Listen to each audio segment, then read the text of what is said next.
Thanks everyone for coming, and I'm very excited about this evening. I have to say, we're really honoured to have both Claire Harries and John Schofield here, and you know, as ever, there's an overlap between the work we've been doing as a practice in terms of this series and some of the issues that have been very, very important in the development of our scheme, thinking about this site. It's done with a sort of somewhat of an innocence, really, because we don't have the findings. But the amazing thing here is 50 years after the building on the site was built, that we do have John to talk about the kind of horizontal stratigraphy of this site in terms of embankments and trading and the river. So the last time when we were talking about Fenchurch, it was a wonderful set of issues around the two sites. This one is very particular because of the importance of the river. So I would just start, if I may, by talking a bit about the context and our own thinking. So it actually starts way back with Future Southwark, which was an initiative between Fred Manson, who was the head of regeneration at Southwark, and Ricky Burdett and 9H, to, rather than doing a master plan for the South Bank, to pick a series of sites which were then for architectural teams to make an intervention. And we found a very forlorn place, because this is the south side of London Bridge, which in its own right has a most extraordinary history, which no time to go through now. But it was a wasteland, really, and so our intervention was about creating steps and this series of blocks of stones that interlink and kind of suggest what's beneath, that is to say, Tooley Street. So, and the wharfs and something that's completely forgotten about the threshold and importance of this position over London Bridge and all that London Bridge has meant from Roman times right through to the present. So our site is called Seal House, and it's right next to the Fishmongers' Hall. And the Fishmongers' base, and there are some extraordinary moments looking down at slipways and the relationship to the river with this Aberdeenshire granite that London Bridge, the previous London Bridge, was built of, which we found also elements of on the South Bank to create seats and so on. But the preceding building was extremely antisocial. It was at the base, so very simply what we have tried to do is to create a building that opens up the base with public amenities. Indeed, there's a restaurant on the penultimate level and then a public garden at the top. So that's very much part of the dialogue with the planners. And then a sort of table, and above which are these granite monoliths that announce, with the south-facing nature of the building, shadowing and amenity for those within the building. So I'm not going through the architecture except to say this is an extraordinary route.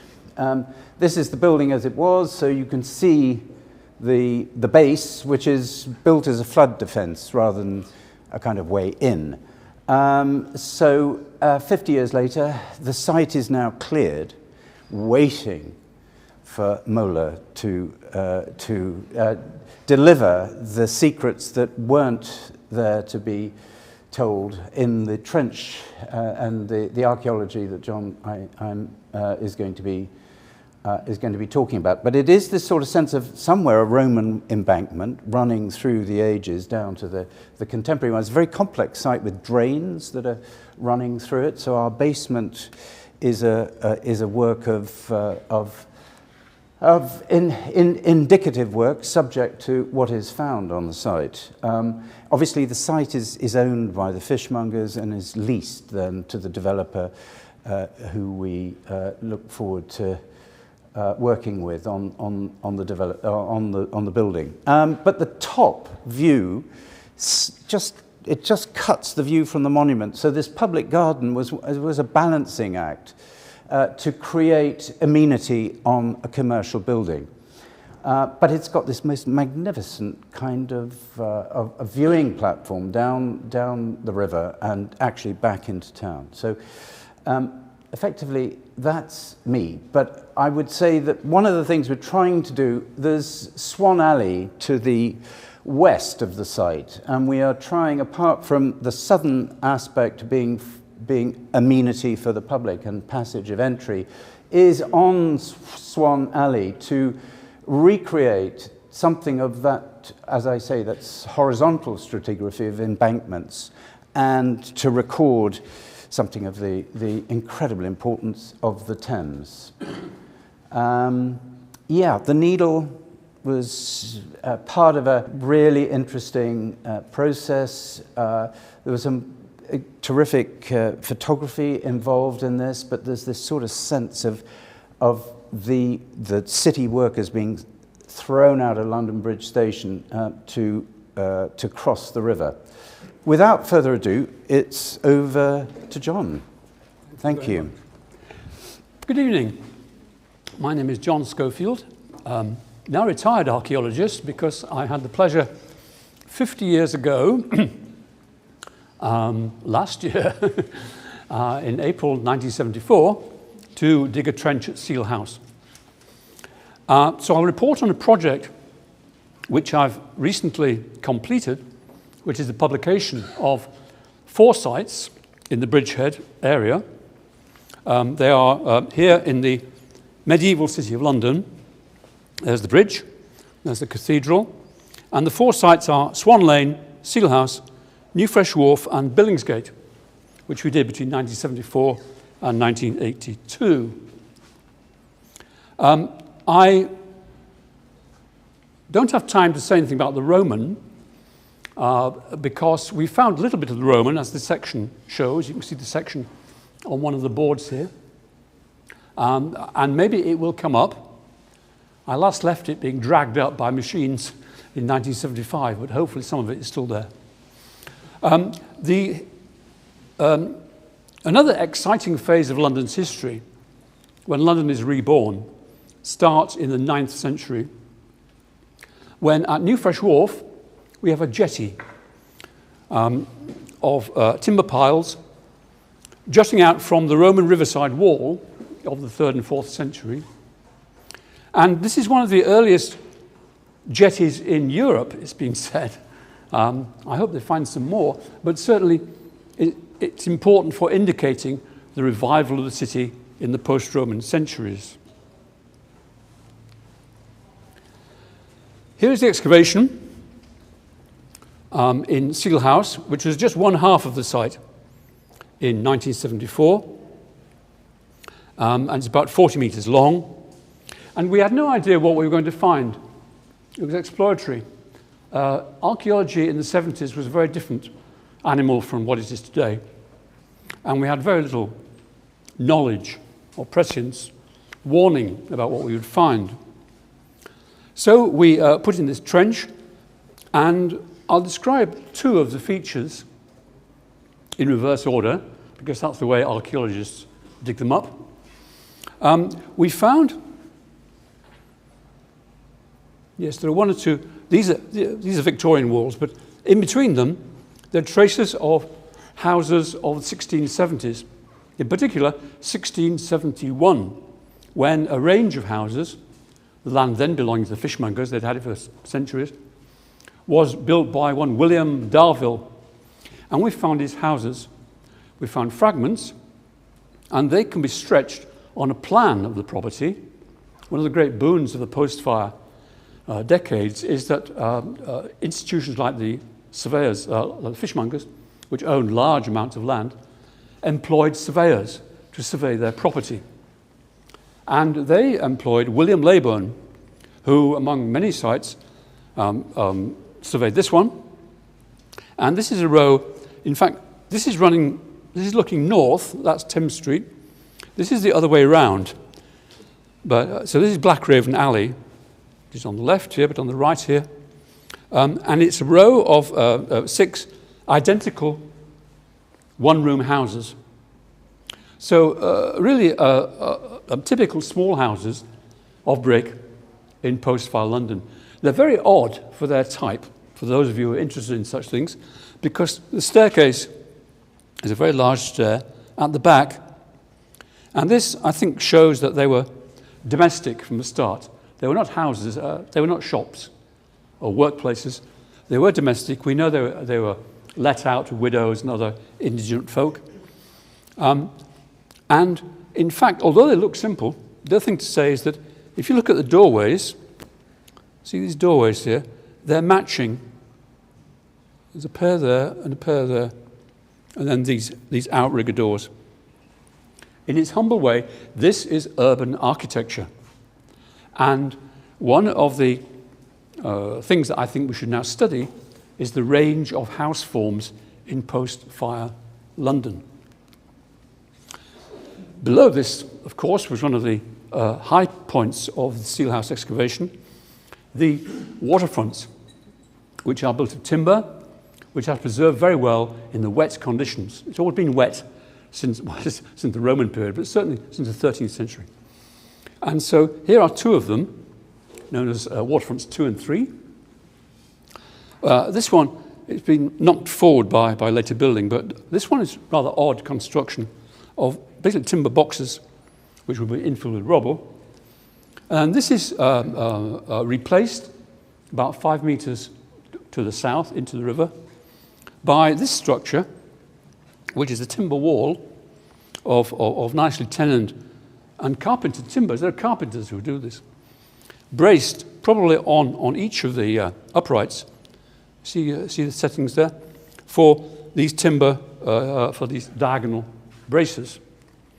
And the good thing about these structures is not only do they survive in their surprising and exciting complexity, but they can be dated by dendrochronology, tree ring dating, which was in its infancy as a science in the 70s, but we sent off the timbers to be dated, and this dates from 1190s, and this from the 1220s.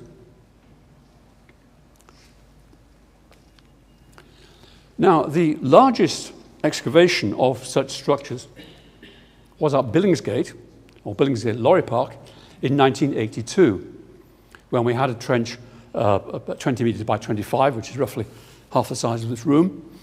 And there, in the 13th century, was found a similar waterfront, in fact 2. Here's one, the river's out here, and then a side part where somebody's built out into the river. But it's the same design and indeed the same date of the early 13th century.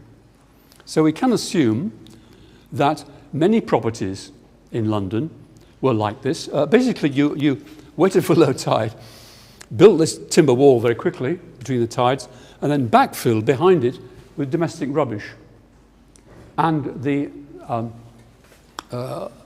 artifactual virtue of this is that the rubbish is household and trade waste, full of rejected items in pottery, wood, leather, bone, iron, ivory, you name it. And these have been studied by my colleagues since the 70s and many published. What's interesting to me, perhaps might be to you architect folks, is the construction. These waterfronts are simple constructions of timber from the 12th to the 14th century.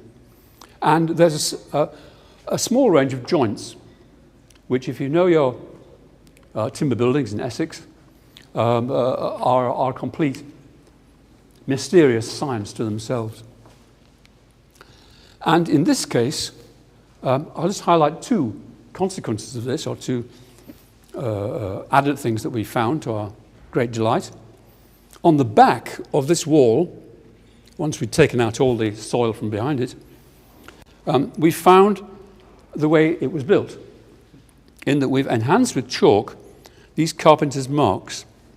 And you can see that they go up from 1 to 5, 1 to 6. This structure, which would have been much longer at the time, was prefabricated on land in a yard so that they could put it up on the foreshore in the minimum time. And this is how they did it. They had all the timbers were roughly marked up. There is a further merit to these timbers, which is not yet quite realized. And that is that, this is my colleagues' work, not me, but they said, well, these are carpenters who are working on the foreshore, making these waterfront structures of some subtlety, and they were the same guys who were building the houses. London, like any medieval city, was full of timber frame buildings, like any town in Essex. And so the idea is that maybe the technology that we can see in these waterfront structures will inform us about the construction history of buildings on land, on dry land. And in particular, we're interested in the arrival of the jetty. Now, jetty, you will know, is the projecting part of a medieval house, a medieval building. There are many theories as to why the jetty was developed, and they're probably all right, so I won't favour anyone. But it's certainly allowed, in an urban context, where they're most prevalent, it allowed an expansion of space on what we call the first floor. The Americans call the second floor. And we would love to find, in a waterfront context, the joints. But in this publication from 1991 or so, and since, I think it's true to say, though any of my colleagues here, my younger colleagues could correct me, but I think it's true to say that we haven't yet found that link. So we look forward to a time when, on another waterfront site, and who knows, there may be fragments of these waterfronts still remaining at Steel House, we can begin to extrapolate to the science or the technology of buildings. The finds around these structures were legion. It's needed 6 or 7 catalogues this thick to publish them since. There are household objects like this small lead candlestick. It's only about 2 inches high, but you can see birds and human figures. I think because it's lead and it's very small and soft, it's not a very practical candlestick. I think myself it's from a candelabra. You know, a candelabra would have 20 or 40 little spikes on it, and I think that's what's preserved it. We only had one. The other thing archaeologists find by the ton, though not in this condition usually, is pottery. And here at Steel House, we have French pottery. This is from Saintonge in southwest France, and I think imitated by local styles. So we begin to study foreign influences, foreign fashions. And London, being the country's largest port, was where we would expect foreign fashions to be most evident. It's what we study. And here is part of a window. This is all rubbish behind the waterfront. This is a window cames with a piece of glass still in there. Now, although we don't know where this is from, what building it's from, it could be from a church, but I like to think it's maybe from a house nearby. And another topic we would like to know more about is when secular buildings started having glazed windows. It's an open subject as far as I can see. We've got 1, 2 dates and not much else. Here is what the waterfront looked like about 1500 with the cranes, Swan Lane's in the middle there somewhere. Here's the previous version of Fishmonger's Hall. And at Seal House, which is about 2 doors down, we found this so far unique medieval tile floor, of which I can assure you the parts to top and bottom of this drawing are still there in the ground, so I would hope there's more to be found. We had to leave it because we were very strict about the sides of our trenches. But this is so far, I think, one of the very few tile floors of the medieval period in situ in a house, as opposed to a church. The other finds include pottery, which is local, very, very gaudy by the time you get to the 17th century, and objects from abroad. This is the top of a flagon, and a figurine. See the lady with a nice hairdo? Which may in fact be a doll. She's from Cologne. So again, we're studying the way that the foreigners, of whom there were many in the city, brought their culture. When we get to the 17th century, we find floor tiles from Holland and Antwerp. And when we think about what these are from pre-fire buildings that were demolished in the Great Fire, but from the 1640s, just before the fire, we turn to paintings like this De Hoog, and we find that around this room, their tiles are here. So that's probably where they came from, that kind of setting. But more importantly, it shows that in the 1640s, which is where we are now, there was an Anglo-Dutch culture, which certainly went through the fire, informed the post-fire buildings, and then seems to have died away around 1700. 1649, in Holler's great panorama, the buildings are the same, very higgledy-piggledy, with Fishmonger's Hall. And note how Fishmonger's Hall alone, really, is quite assertively facing out into the river. It's a theme I would like to touch on. When we get to the post-fire city and the view by Canaletto, which hopefully you'll know, we can study the waterfront, though he wasn't particularly exact. But there's an interesting 10-story building there next to Queen Hithe. There's not much of this idea of buildings exploiting their position on the waterfront. But it was there. It was there most famously at Westminster, where the entire palace site, now obscured by the embankment, but at the beginning, it jutted out as a great wedge of land, as an afterthought to the abbey, almost.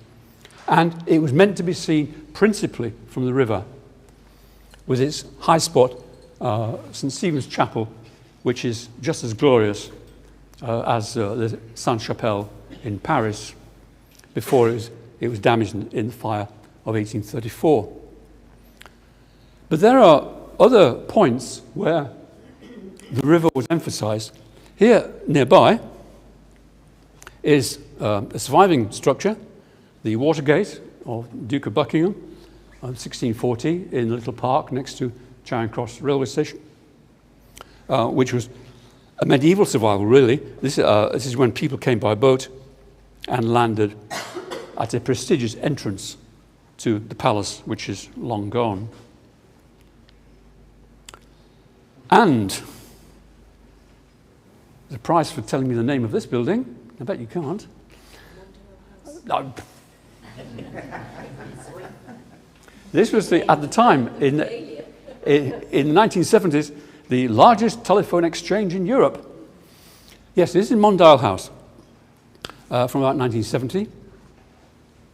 And next to it, the car park on the Swan Lane site of 1968, inside which we dug. And there's the previous building, because this is from 1982, this picture before Cannon Street was redeveloped. So although it would be charitable to say the architects were exploiting the Thames, at least we can say that there was a riverside aspect to certain constructions. And finally, if you would like to read for free, my 2 volumes were published by Press, and here is the web address. They're free because, although you can buy them, and please recommend them to your library, they are also for free download. So you can get the text of both the medieval and the post-fire buildings. Thank you.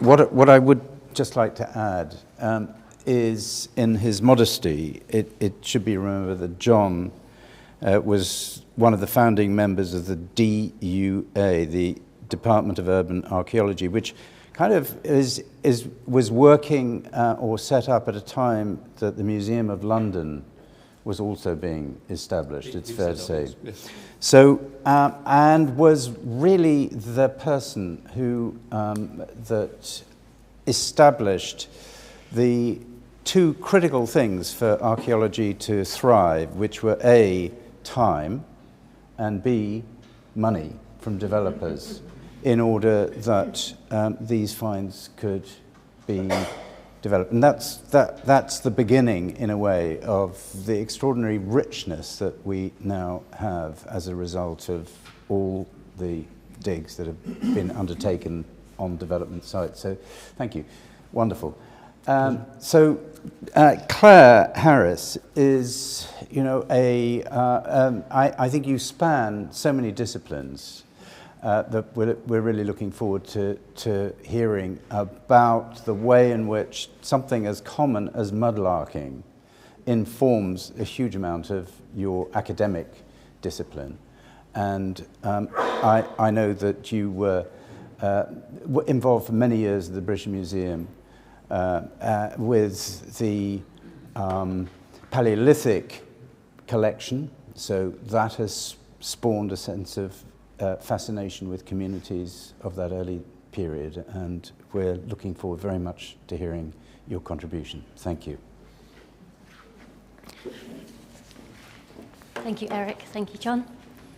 Thank you, John, for a fascinating insight to the site at Seal House. You'll all be pleased to know that you'll be able to pick up and examine some of that architectural rubbish once we finish. We have got finds that I've brought along, and they're deliberately chosen to be ones that you can pick up and have that real experience of that tactile connection with them. As you've heard, I am by training a Paleolithic archaeologist, so I'm always interested in the deep history of London. But London's relationship with the Thames is not just a historical one. It's a story of deep entanglement that stretches across millennia. Every excavation in central London uncovers layers of history, revealing the city's urban stratigraphy, a tangible record of its past. As John has demonstrated, the stratigraphy near the Thames offers a compelling narrative of the ongoing negotiation between the city and its major river, showing how London has both shaped and been shaped by the dynamic waterway through time. In my presentation, I'd like to explore how archaeology can help us look backward and forward. I'll begin by discussing how archaeology can contribute to creating a sense of place, and from there I'll share some insights from some recent projects to highlight why this matters. To conclude, I'll offer a provocation and an invitation. So how can archaeology create a sense of space? Many of us are familiar with the concepts of place and placemaking. Research shows that a strong attachment to one's neighbourhood can encourage positive behaviours, such as helping others and engaging in community activities. This connection to place also correlates with improved physical and mental health. When we feel at home in our surroundings, it supports our well-being. So this is a question that I was hoping that John was going to answer, whether it was seal or seal. It's quite interesting as well that the building site, the site of Seal House, takes its name from a very small area of that site. And there's still some work to be done, I think. Somebody else in the room might know whether it's seal or seal. So we've got a cloth seal there, recorded in the wonderful Portal Antiquities scheme. So both architecture and archaeology can play roles in understanding and strengthening our connection with place. I really loved the text that was on the website for this series of talks, really thinking about that deep history of the city. This is the only policy slide, I promise. So it's a view that many of us will be familiar with, either from our lived experience or from TV or films. So policy HC1 underscores the vital role of heritage in placemaking. It calls for development plans and strategies to establish a clear vision that not only preserves heritage, but actively integrates it into the identity and growth of communities. This aligns closely with the idea that heritage is not just a record of the past, but a dynamic contributor to create meaningful places, fostering a sense of identity and enhancing community cohesion. So this is our modern river, which will be familiar, as I've said. And we're going to step back in time to a time of London before London. So this is an idea of what London might have looked like not long before the Romans arrived. So we can see that it's a very different river when the Romans arrived. They chose the fording place, a place where was the narrowest part of the Thames, and really exploited that natural topography so that it influenced where they were going to centre their city. As the archaeologist Sarah Slanger's concept of persistent places highlights, the dynamic relationship between natural features and human activity shapes the long-term use of specific locations.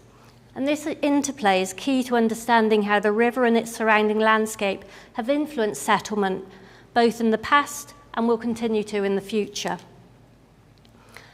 I really like the idea that the new roof garden at Seal House will call back some of this green lushness that we had before the growth of the city. So just to orientate you a little bit here, we've got the Fleet up here. This is the valley of the Walbrook, so we'll be thinking of this area over here.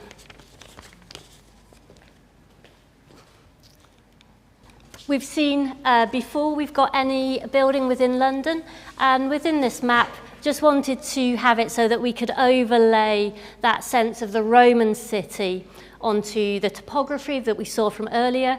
So we've got the Walbrook going up here, and then we can see underneath it the modern map. So that real change in the width of the river, the amount of land that was available, and that idea of really kind of having that encroachment onto the river space. So John has described those patterns of changing land use at Seal House, and I've just put up here a slide that shows us some of the waterfront. As John said, that the previous trench didn't tell us much about the Roman occupation because, so river is down here, we're around the right way with this river, and the projected Roman river wall is running through the back of the site here. And then that encroachment onto the river with that successive building of land using various household waste and rubble. So as we move forward in time, we can add texture to our story of the river with drawings, paintings, literature and diaries. Holler's long view of London from Bankside dates from a similar time to this diary entry. So we've got, I took him to Whitehall with me by water, but he would not by any means be moved to go through the bridge, and so we were fain to go round by the Old Swan. So to make this journey, they would have had to get out at the Old Swan and then walk around to rejoin. Why did they do this, you might ask? So the river at this time, as it went through the bridge, created these series of rapids. So it was this idea of shooting the rapids to go through the bridge, so you might not want to do that. So the steps that are mentioned here, the Old Swan, are the steps that are below the site of Seal House. The London Museum has a fabulous painting called The Frozen Thames Looking Eastwards Towards Old London Bridge, which includes those stairs, but shows them during the frost fair of 1676. And this was another thing that the setup of the bridge at that time influenced, that the way that the water was able to flow through or not flow through. We ended up having that amazing, well, we didn't, they did the amazing ice. And if you can look at that picture, it's online, the frozen Thames looking eastwards to Old London Bridge. And it shows numerous figures enjoying themselves on the frozen river, some skating, sliding, snowballing. So places are sites where stories gather, individual and collective, official and subversive. These stories are entwined with the materialities, meanings and practices that shape our daily lives. Places hold a unique resonance for the people who move through them, becoming deeply personal, yet shared spaces of significance. So we're moving on to more recent pictures of those stairs that we heard about in the diary and that we saw in Holler's depiction of the Thames. So we can think of river stairs as access points, the steps, stairs, jetties and causeways as persistent places. They may change how they look, but they're reused for the same journeys. Until recently we saw in John's photo that this was used, there was a pier coming out of here and you could have got river transport.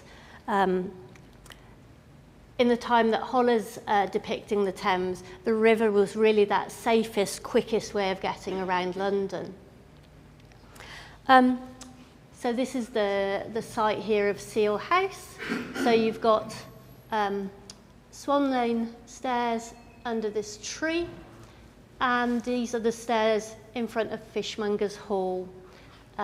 This was taken a couple of years ago when we were down doing some recording on the foreshore, and as you can see, they're not really very inviting these days. So we've talked about the idea of those layers of history. We can talk about it through the actual stratigraphy of a site, but we can layer in also those different types of information from diaries, from pictures, from memories. And I really like this quote here. London is an ever-changing city, and each new intervention offers opportunities to reveal a little bit more of London's past. So when Fishmonger's Hall was built, our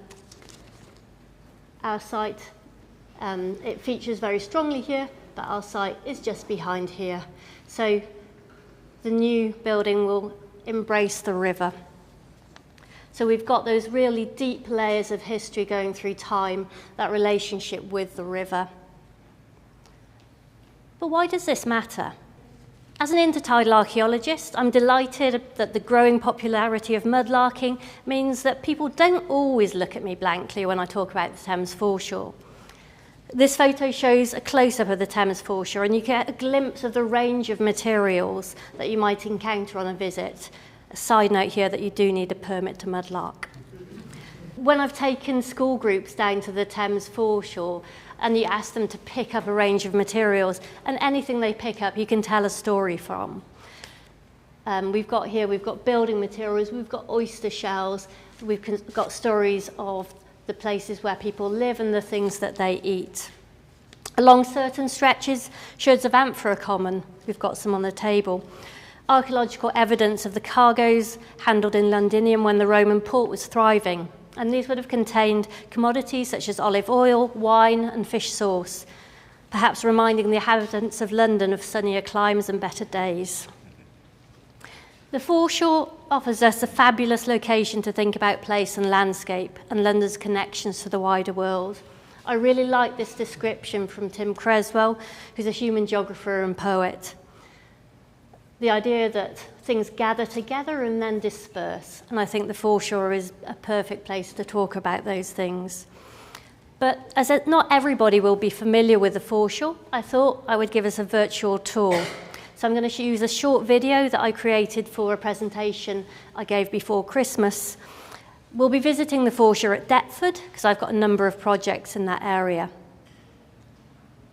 So on a cold, bright morning in November last year, I met my colleagues Tom and Helen on Watergate Street in Deptford, a narrow cobbled space bounded to the west by the high 18th century boundary wall of the former Deptford Rural Dockyards, and to the east by the later 19th century industrial building, a building that has served as a marine boiler factory, a paper storage facility, and is today an apartment complex.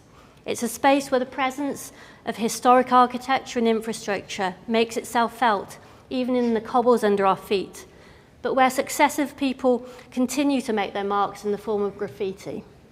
The steps that lead down to the foreshore frame a narrow aperture at the end of the street that lets the reflected light from the Thames illuminate the enclosed space. Moving from the smooth tarmac of the road onto the cobbles changes the way we move our bodies through space. And as we descend the steps to the foreshore, our movements become more cautious. We're keenly aware of uneven, river-worn and weed-slicked surfaces, missing handrails. Arguably, for me and Helen, this experience is tempered as well by our experience of carrying out risk assessments for fieldwork. Tom's regular visits to the foreshore as a mudlark offer him a sixth sense. For all of us, this is familiar terrain, and our movements are instinctive. Our experience is, however, deeply individual. Tom has a bad back, and Helen at the time was heavily pregnant. I was trying not to drop my new phone as I filmed. The snow delighted us all and added a sense of childish joy, especially as we were out of the office and it was almost Christmas. Walking onto the foreshore requires us to look down, something that we reiterate in any health and safety briefing. Its surface is uneven, unsecured, made from a melange of materials and fragments of various sizes and forms. Looking down invites us to interrogate and to understand the materiality of the foreshore. It visibly comprises a mix of materials that we might refer to as natural, the gravel, sands and silts, although some of these have been brought in. The fragmentary human-made objects, such as ceramic building material, pottery, and metal finds. And there are also more ambiguous materials, including chalk that has been brought in to make barge beds, so non-local geological materials used in construction, unworked animal bones, timbers, and non-local coral, perhaps brought in on ships. In this sense, the substance of the foreshore combines materials in a way that challenges the identification of things as artifacts or ecofacts. Once on the foreshore, it's almost impossible to resist the urge to pick things up. We want to experience them through touch, which you'll be able to do afterwards with any of the finds on the table. This tactile connection to the past sparked my initial inspiration to conceptualize a research project. I wanted to explore the intricate relationship between people, history, landscape, and environment, using the lens of mudlarking. I'll talk about this a little bit more later, and my co-supervisor, Alistair Owens, is in the room as well, so if you want to talk to us later about that, you can. The Thames foreshore has been called London's longest archaeological site. So with this in mind, I'll shift my focus to some of my Thames-based projects from the past few years. I've organised these loosely into three key schemes: storytelling, education, and community. So as part of Heritage Opens Day's new wave in 2022, I recruited a team of 6 18 to 25-year-olds to co-produce an exciting Thames-inspired event. Our award-winning A Thames Lark explored an alternative history of the river and amplified unheard voices from the past. Event attendees followed a self-guided trail, and you can see the trail along here, collecting special edition zine pages that had been researched, designed, and created by the group. And I've just put up an example of one of these pages, and this was inspired by some of the foreshore finds that could be linked into the work of apothecaries, And then we sort of tied that into the Physic Garden in, beside the Thames in Chelsea. And it was really interesting to work with these volunteers to come up with stories that really appealed to them, that spoke to them. And so we had various different stories, different voices that people could then pick up as they walked along the river. So really connecting those stories with place and doing it through that medium of walking as well. I really always love a walking tour. So I continued to work with some of the young creative volunteers and collaborated with people from the mudlarking community, including Monica, who's here representing Hands on History. And we co-designed and produced a larger public event for Women's History Month in 2023. This was a real opportunity to get creative, and the Women at Work exhibition used objects found on the Thames to reveal the vital yet forgotten role women have played in London's economic life across the past 2,000 years. We had a pop-up exhibition that was accompanied by a co-produced catalogue, again illustrated by the young volunteers, with the descriptions written by some of the mudlarks. So we're back at Deptford. We couldn't stay away for too long. So this is a rather different view, and it's again really interesting how our experience of space, of place, is really changed by the sunshine. The first time I visited Deptford, it was a really overcast day, and it felt almost oppressive in some ways, and really changes the different weather when you're on the foreshore, how you feel about it. So here we are with students from Birkbeck. So as well as sharing our knowledge with the wider world through storytelling and co-created events, MOLA are also involved with training archaeologists and researchers of the future. My colleague Helen Chittock, who you saw in the film earlier, and I've been working with Birkbeck to run a field school for their students. So we've been running the field school since 2022, focusing on different parts of the foreshore, from Rotherhithe to Deptford. We'll be back this year at Deptford. And we really give the Birkbeck students an experience of carrying out archaeological recording on the foreshore, but also taking them through the wider world of archaeology. So some of that desk-based assessment that all of you will know from getting permission for buildings and then taking them through report writing. We did some photogrammetry with them, so recording some of the river wall using photography. And they also got to listen to the Thames using hydrophones. So again, creating a really multi-layered experience of engaging with this space. The reports that they wrote, Leslie McFadden at Birkbeck was amazed by the amount that they had got out with it and how much they'd engaged with the archaeology. It's a really positive project to be involved with, and I'm really looking forward to this year. I spoke earlier about the research project that I started to think about when I saw how people were engaging with the mudlarked objects. And I was able to go to my colleague Alistair Owens, and we talked about what we might do with some of the ideas that we'd both been thinking about with collecting communities, and how that experience with objects, with landscape and history might be worked into a research project. MOLA are the only British archaeological practice to be awarded an independent research organisation, that's IRO status, and this allows us to apply for research grants from the UK's research councils. And it was with this money that we were able to advertise a collaborative doctoral partnership around mudlarking. We managed to recruit a fantastic PhD student, Tom Chivers, who is now researching and writing his thesis, which is called In the Flow of Things, Encounters with the Mudlarks of the Thames Foreshore. That's not a picture of Tom. That's a picture of another mudlark. So this now is the foreshore below the Seal House site, near to the Swan Lane stairs. Every stretch of foreshore is different. As we've heard, it's again about that building up using the materials around you, often from waste materials. So you're not going to be carrying them too far, so you're going to be using things that are quite near to hand. So although we might not have things that are definitely tied to place.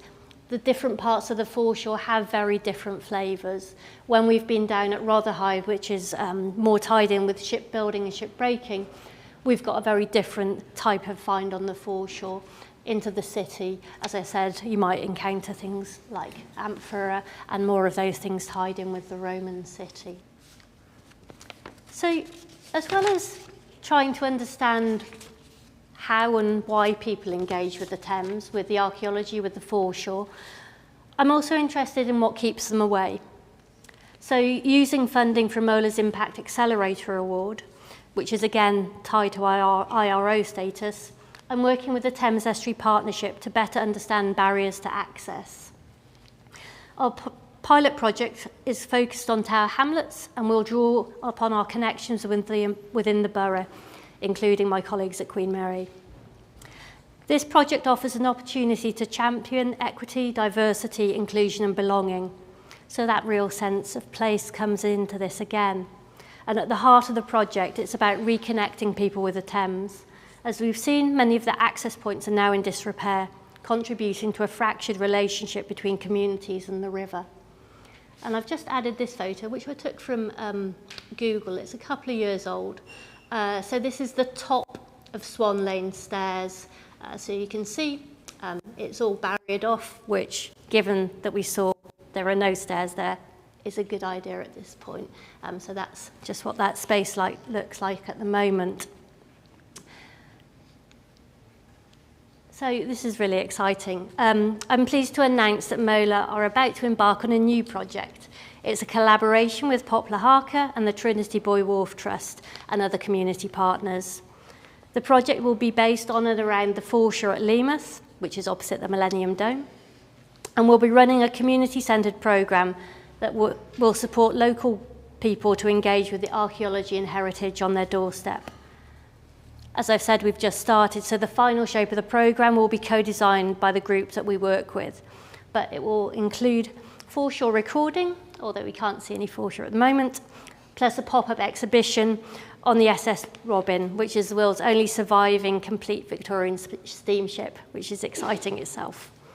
We're still in the early stages of this project, and we hope to be able to report more later this year. So that's a whistle-stop tour of some of my projects, and I'd be happy to chat about them more over drinks or perhaps during the questions. To finish, I'd like to bring us back to Seal House.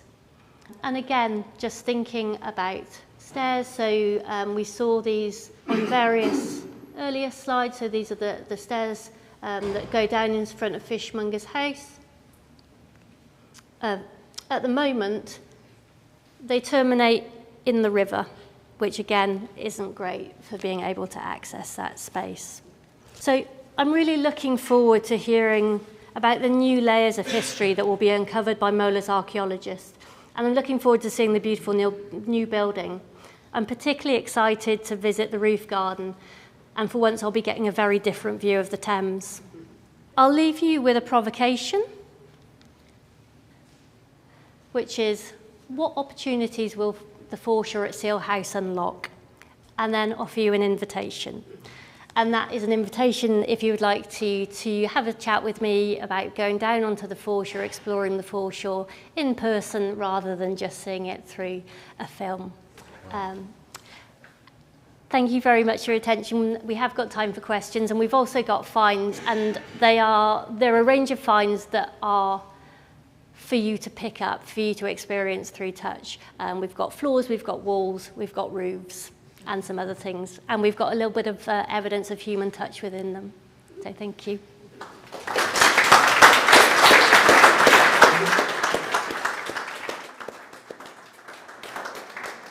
So with that invitation, let's field some questions. Tony. What we're looking at here is in the City of London. So this is a question, and others in the audience.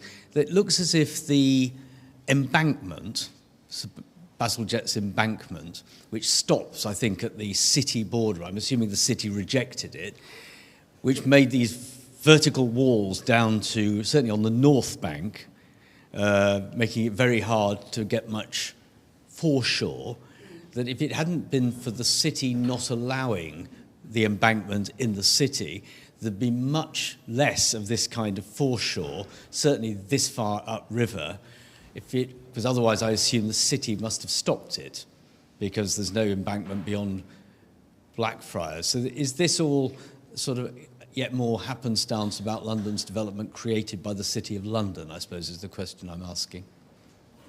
I don't know if there's evidence for the mudlarks up at Westminster, but certainly most of it's in the city and downstream.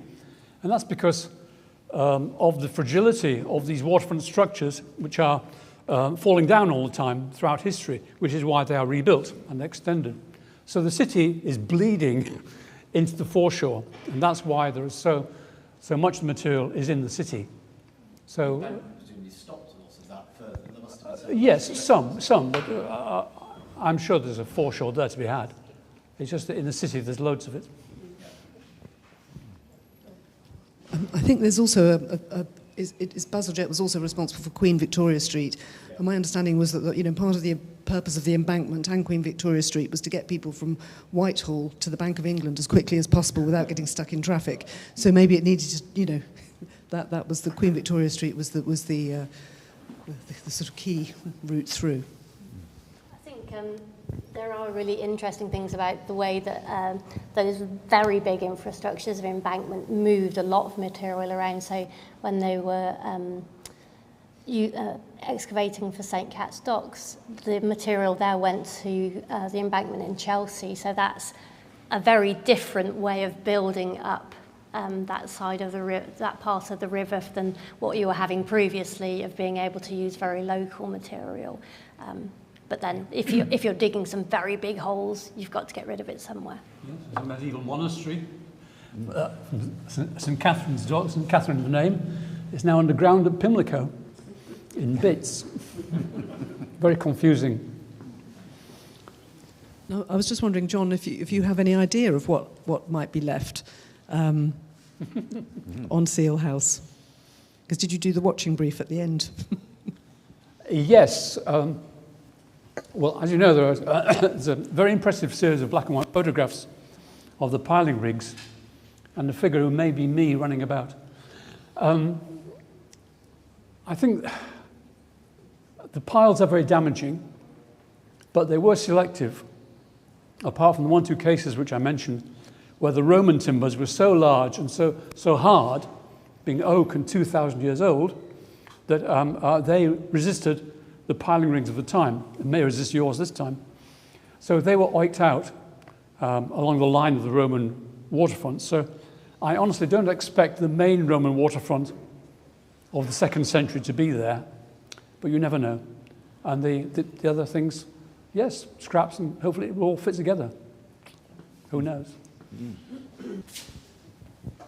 Hi, this is a question for John, and it's just listening to Eric's introduction about the work you did to bring into being the need for, when you develop a building, to take proper recognition of the archaeology there and provide funding and time in programs to do that. So it's an incredible legacy, because it's something we enjoy so much with all of our projects, particularly in the city, that this, I don't know how many developers we've got in the room, but there's quite a lot of tension between the costs and time of doing that and the sort of benefit of it. I think one of the things that we think about in this series of talks is putting value on, recognizing that value is not just in the building, but it's also in the history and the stories and all the sort of networks. So just something about that story of making that happen, that can't have been easy.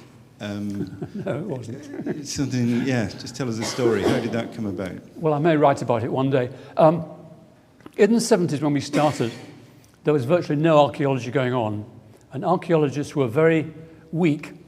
There was no legislation to protect them. This came in the 1990s.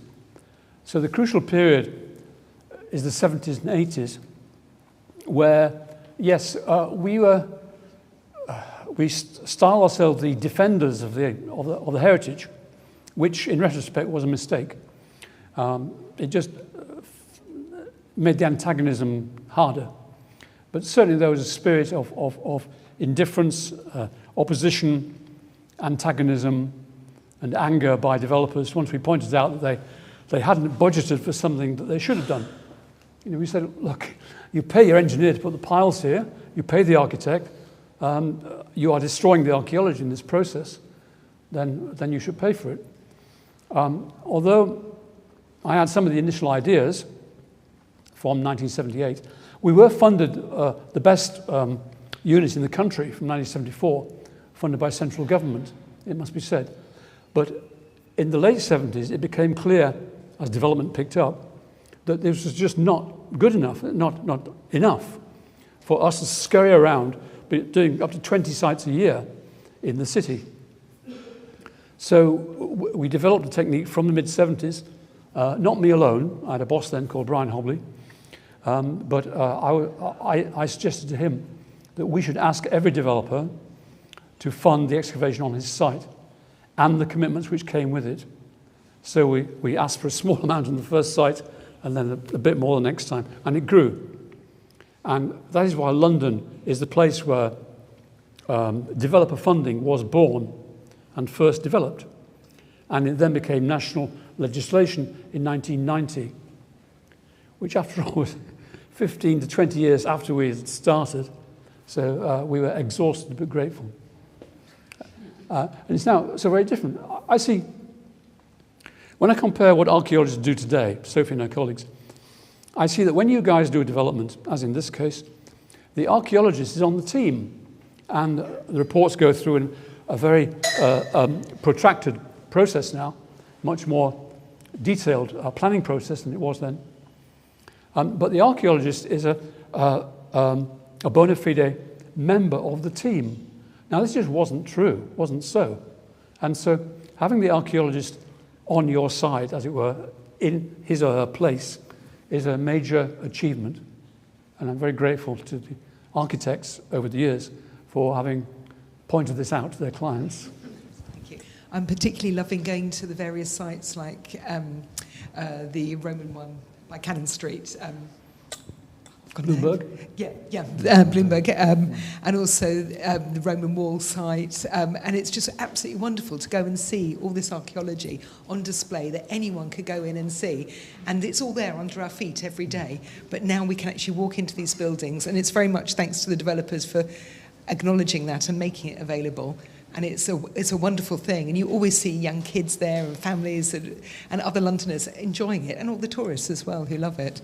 And that's very, very much appreciated. So. Well, I was going to end on that point of collaborative positiveness about architects and archaeologists, which I really believe in. But that's a lovely sort of sense of the living representation of what can be achieved in buildings and above ground to point to the future as well as the past. And I think it's wonderful. So, John, Claire, thank you so much. It's such a privilege to be able to hear those stories, ambitions, and what has begun a flood, actually. I mean, I think the jigsaw that is London past is becoming ever more present, and it's a very, very exciting living form of discovery. So a round of applause. Thank you.